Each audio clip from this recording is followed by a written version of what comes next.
Hindi lamang ang mga mag-aaral ang natututo dito sa mababang paaralan ng San Mariano. Kaakibat namin ang buong komunidad sa pangangalaga ng kalikasan.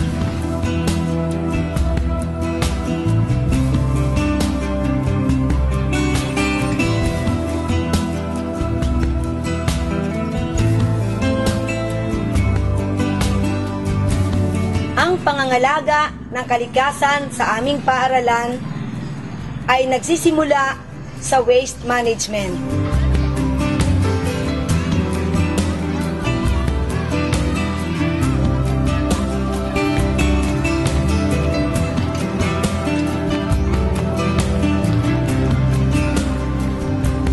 Natutunan din ng mga bata ang paghiwa-hiwalay ng mga basura, sa mga basura na nabubulok, sa di nabubulok, at sa maaaring pang pakikinabangan.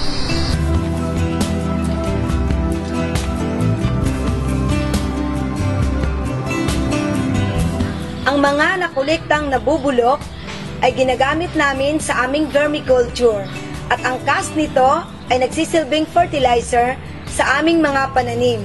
Nagtatanim kami ng iba't ibang puno tulad ng mangga, lansones, rambutan, saging, at mga gulay.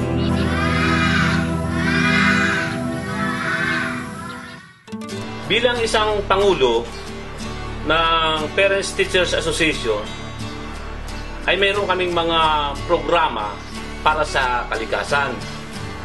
Ang aming programa pang eskwelahan ay ang pagtatanim ng puno katulad ng tree planting. Dahil ang aming pong eskwelahan ay isang malawak ang kanyang nasasakupan. Dahil doon po ay maraming puno ang aming maitatanim at makakatulong sa kapaligiran upang maiwasan ang mga kalamidad. Napanatili namin ang pagtatanim ng maraming gulay, lalo tigit ang puno ng malunggay. Na ito ay nagsisilbing gulayan ng mga tao sa barangay at mga karatig na lugar.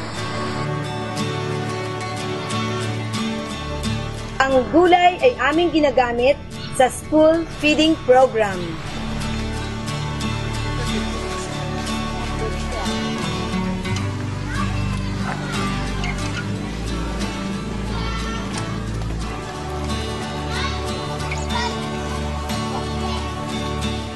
Ang amin pong nakolektang di nabubulok tulad ng lata at bote ay amin pong ipinagbibili upang makatulong sa aming paaralan.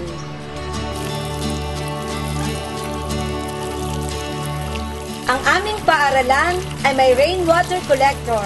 Ang tubig nito ay ginagamit na panlinis ng bawat silid-aralan at pandilig ng mga halaman.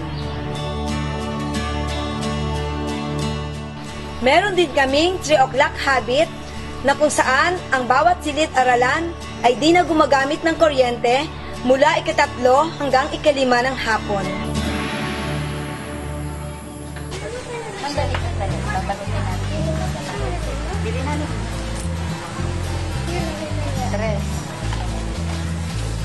King suliranin din ng aming bayan ang pagdidispose ng mga lumang gulong. Naisip ng mga guro at mag-aaral na kolektahin ito upang magsilbing pananggalang sa baha at tulong pampaganda sa aming paaralan.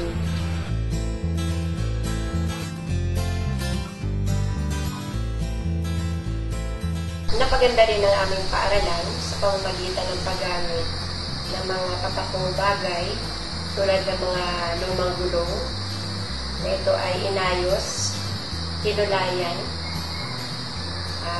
tinamnan ng iba't ibang halamang namumulaklak at ito ay nagsilbing bakod ng paaralan.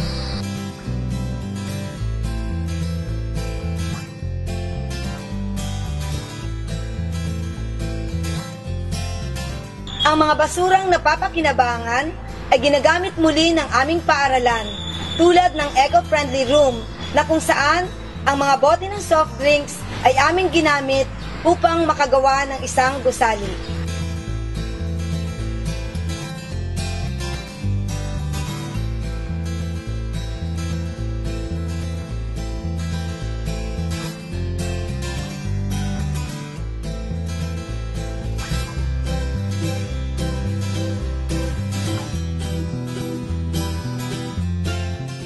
Nais naming ipagpatuloy ang mga programang aming sinimulan upang ipamulat sa aming mag-aaral, sa kanilang pamilya, buong komunidad, ang pangangalaga sa inang kalikasan.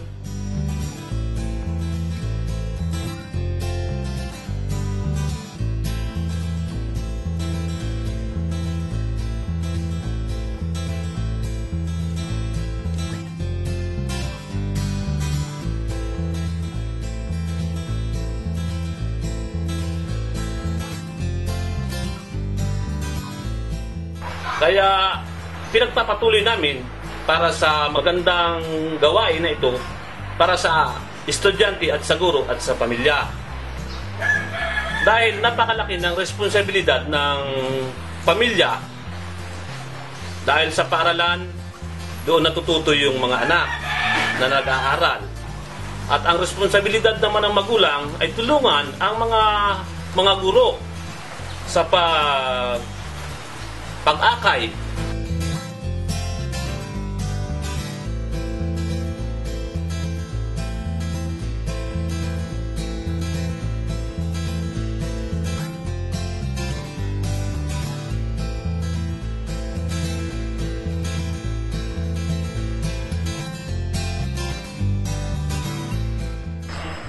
Sana sa paglaki ng mga batang ito, ang kanilang natutunan sa paaralan tungkol sa wastong pagtapon ng mga basura, pag-iwas sa mga pagsunog ng mga plastik, ay maisapuso nila at maisabuhay.